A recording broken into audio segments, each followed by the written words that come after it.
দেখুন, যে জৈব আমরা বানাচ্ছিলাম, যে প্রসেস আপনারা দেখছিলেন, সেটা আবারও আজকের ভিডিওতে দেখাচ্ছি এবং আজকে আবারও বলবো কিভাবে জৈব অর্থাৎ কম্পোস্ট জৈব সার তৈরি করবেন। তো এই জৈবটা আপনারা দেখতে পাচ্ছেন, এটা ঢাকা ছিল, কয়েকদিন ঢাকা ছিল, আর এখন এটাকে খোলা হলো। আজকে আবার নতুন এটার স্টেপ ফলো করা হবে। সুজন, দেখতো ভাই কোয়ালিটিটা ভাই দেখতো, মানে কি কেমন হচ্ছে। আগে থেকে ভালোই মুছছে। এই যে দর্শক দেখুন, দেখুন জৈব সার কম্পোস্ট বানানোর পুরো প্রসেস আপনাদের বলছি। এটা বানানোর জন্য গোবর প্রয়োজন এবং তার সাথে আর কি লাগবে ভাই? কচুরিপানা বা অন্যান্য কিছু কলা গাছ বা অন্যান্য জৈব পদার্থ, গাছের পাতা, এগুলো হলেও চলবে, ঠিক আছে। তবে আমরা এখানে কিছু ইউনিক, মানে কিছু এমন কিছু জৈব পদার্থ আমরা দিয়েছি যেটা কিন্তু রেজাল্ট খুব ভালো হবে। হ্যাঁ, এখানে আমাদের ব্র্যান্ডের কোম্পানির কিছু সিক্রেট আছে, সেটা আমি বলতে পারছি না, সরি। তো আমি একদম পুরো 99% বলবো। এখানে আমরা কিছু জৈব পদার্থ দিয়েছি। আপনারা কচুরিপানা দিতে পারেন, কলা গাছ দিতে পারেন, অন্যান্য গাছের পাতা বা বিভিন্ন আবর্জনা, এগুলো আপনারা দিতে পারেন। দেখুন, তো প্রসেসটা আমি আবারও বলছি, এর আগের ভিডিওতে বলেছিলাম, আজকের ভিডিওতে আরও ভালো করে বলার চেষ্টা করছি। তো এই দুটো উপাদান লাগবে, গোবর এবং কচুরিপানা। প্রথমে করতে হবে কি, জৈব পদার্থগুলোকে যতটা সম্ভব ছোট ছোট করে কেটে নিতে হবে। কেটে নেওয়ার পর সেগুলোকে 1 ফুট উঁচু করে 4 ফিট বাই 4 ফিট এইরকম মাপে বিছিয়ে নিতে হবে মাটিতে। বিছিয়ে নেওয়ার পর সেখানে যে সলিউশন আছে, আমাদের একটি সলিউশন আছে, সেই সলিউশনটা স্প্রে করে দিতে হবে, ঠিক আছে। আপনারা সলিউশন যদি না দেন তবুও হবে, কিন্তু আমরা একটি সলিউশন ব্যবহার করি। তো সেই সলিউশন, একটা দ্রবণ আমরা ব্যবহার করি। সেই দ্রবণটা যদি দেওয়া যায় তাহলে সারের গুণগত মানটা খুব ভালো হয় এবং খুব তাড়াতাড়ি সেটা কম্পোস্ট হয়, খুব তাড়াতাড়ি সারটা তৈরি হয়। সেই জন্য আমরা সেই দ্রবণটাকে, সলিউশনটাকে ব্যবহার করি। আপনারা চাইলে দিতেও পারেন, যদি লাগে সেটা আমাদের কাছ থেকেই নিতে হবে, আর কোনো উপায় নেই। আর যদি আপনারা দ্রবণটাকে ছাড়া তৈরি করতে চান তাহলেও তৈরি করতে পারেন, সময় বেশি লাগবে, এটাই হচ্ছে ব্যাপার। আর সারের মানটা আমাদের থেকে অবশ্যই কম হবে। কি সুজন, তাই তো ভাই? আচ্ছা, তো দেখুন খুব সুন্দর হয়েছে। এর আগের স্টেপও দেখিয়েছিলাম, তার থেকে অনেকটা সুন্দর হয়েছে আজকে আবার। পুরো ভিডিওটা দেখবেন, ভিডিওটাকে শেয়ার করবেন, যাতে প্রত্যেক কৃষক দাদা ভাইয়েরা এবং কেউ যদি জৈব সার নিয়ে কাজ করতে চান তাদের যাতে এটা কাজে লাগে, এবং তাদের জন্য এই ভিডিওটা খুবই হেল্পফুল হবে বলে আমি মনে করছি। বিশেষ করে যারা নাকি গার্ডেনিং করেন, তারা বাড়িতেই এইভাবে তৈরি করে নিতে পারেন।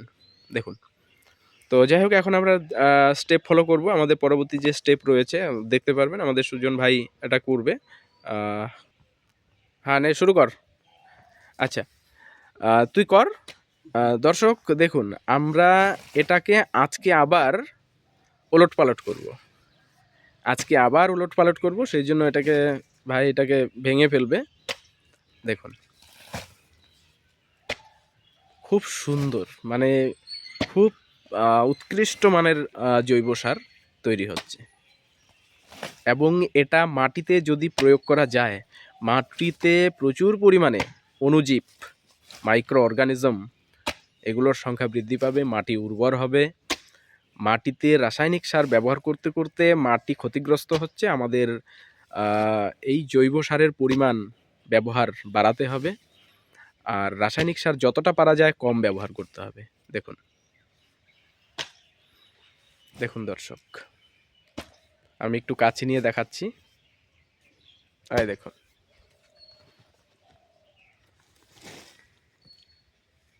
কোনো রকম ব্যাড স্মেল নেই, ঠিক আছে, কোনো অসুবিধা নেই। খুব সুন্দর একটি সার তৈরি হচ্ছে, তাই তো। এবং এটা চা বাগানে, বিভিন্ন শাকসবজির বাগানে, সমস্ত কিছুতে ব্যবহার করা যাবে, ফল বাগানে, সমস্ত কিছুতে। আর যারা গার্ডেনিং করেন, যাদের অল্প কোয়ান্টিটি প্রয়োজন, তারা আমাদের সাথে যোগাযোগ করতে পারেন। হোম ডেলিভারি হয়ে যাবে। 2 কিলোর প্যাকেট পেয়ে যাবেন। দেখুন, আপনারা দেখবেন আমাদের ভিডিও ডেসক্রিপশনে বা ক্যাপশনে বা আমাদের ওয়েবসাইট আছে, সেটা agrica.shop, সেই সাইট থেকে অর্ডার করতে পারেন। অনলাইন অর্ডার, অল ইন্ডিয়া ডোর স্টেপ ডেলিভারি হয়ে যাবে। অথবা গুগলে বা ক্রোমে যে কোনো ব্রাউজারে গিয়ে সার্চ করুন agrica.shop অথবা এগ্রিকা শপ সার্চ করুন, তাহলেই কিন্তু চলে আসবে। সেখান থেকে আপনি অনলাইন অর্ডার করতে পারেন। 2 কিলোর প্যাকেট সেখান থেকে অর্ডার করা যাবে।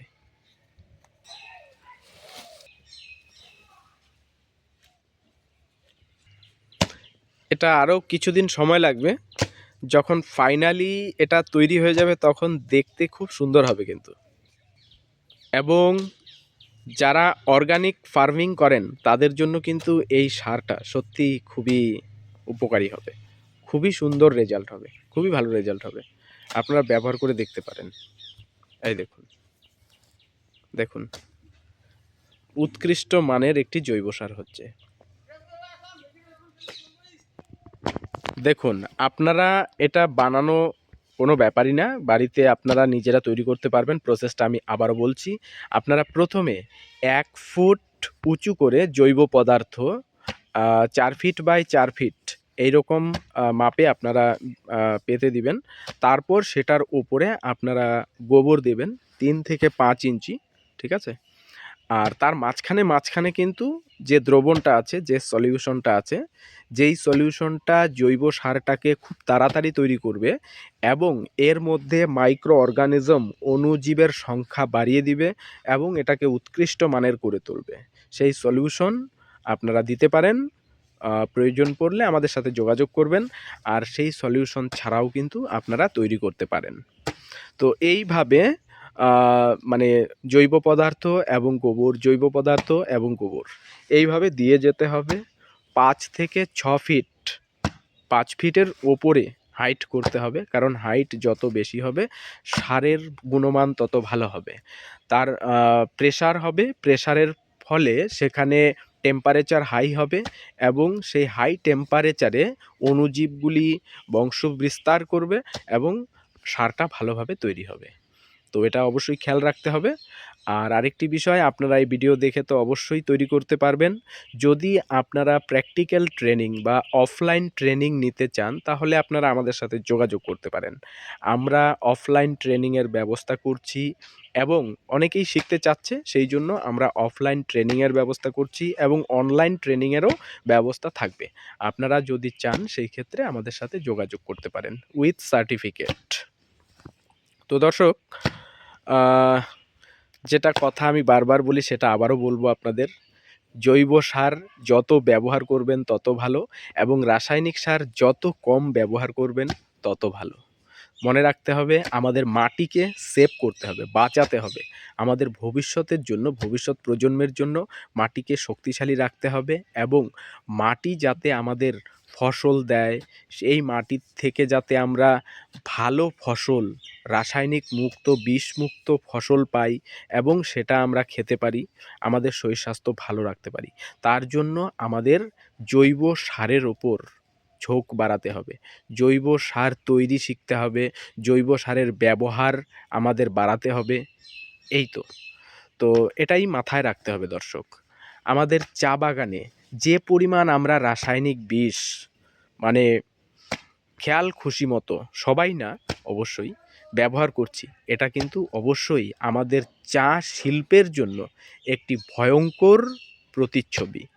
তো আমাদের চা পাতা, আমাদের চা যাতে বাইরে যায়, আমাদের চা যাতে সবাই পছন্দ করে, বিদেশ যাতে আমাদের দেশের চাকে পছন্দ করে, সেই জন্য আমাদের দেশের চাকে জৈবিক চাতে পরিণত করতে হবে, রাসায়নিক বিষমুক্ত।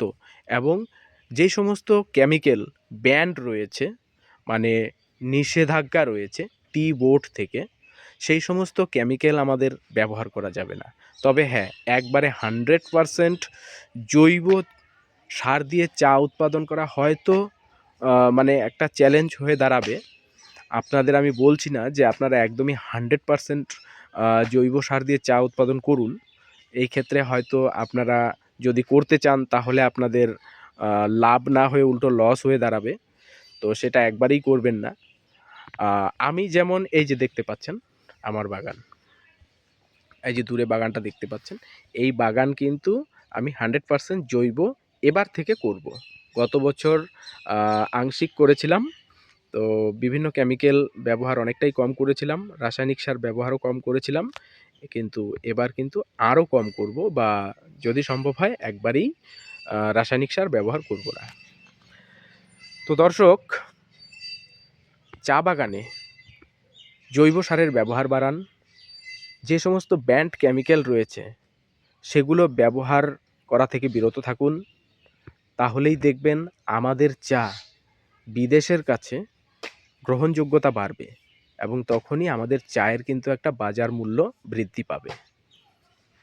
এটাই। তো দর্শক, যাই হোক, ভিডিওটা অনেক লম্বা হয়ে গেল। আপনারা পুরো ভিডিওটা দেখবেন বা দেখেছেন, অসংখ্য ধন্যবাদ আপনাদের। আর ভিডিওটি অবশ্যই শেয়ার করবেন। এই জৈব সার দেখুন, এই জৈব সার যদি আপনারা প্রত্যেকে বানানো শেখেন, বাড়িতে নিজেরা তৈরি করতে শেখেন, তাহলে আপনাদেরকে কিনতে হবে না, আপনাদের অনেক পয়সা সেভ হবে। সেই জন্য বানানো শিখুন, আর কিছুই না বানানো। এবং জৈব ছাড়া আরও অন্যান্য জৈব উদ্দীপক, অর্থাৎ গ্রোথ প্রমোটার, জৈব উদ্দীপক, জৈব ছত্রাকনাশক, এই সমস্তও কিন্তু শিখতে পারবেন, অসুবিধার কিছু নেই। আমরা যে অফলাইন এবং অনলাইন যে কোর্সটা আমরা চালু করতে চলেছি, সেখানে এগুলো সমস্ত কিছুই শেখানো হবে। তো যাই হোক, ভালো থাকবেন সবাই। আর চ্যানেলে যারা নতুন আছেন অবশ্যই চ্যানেলটিকে সাবস্ক্রাইব করে পাশে থাকবেন।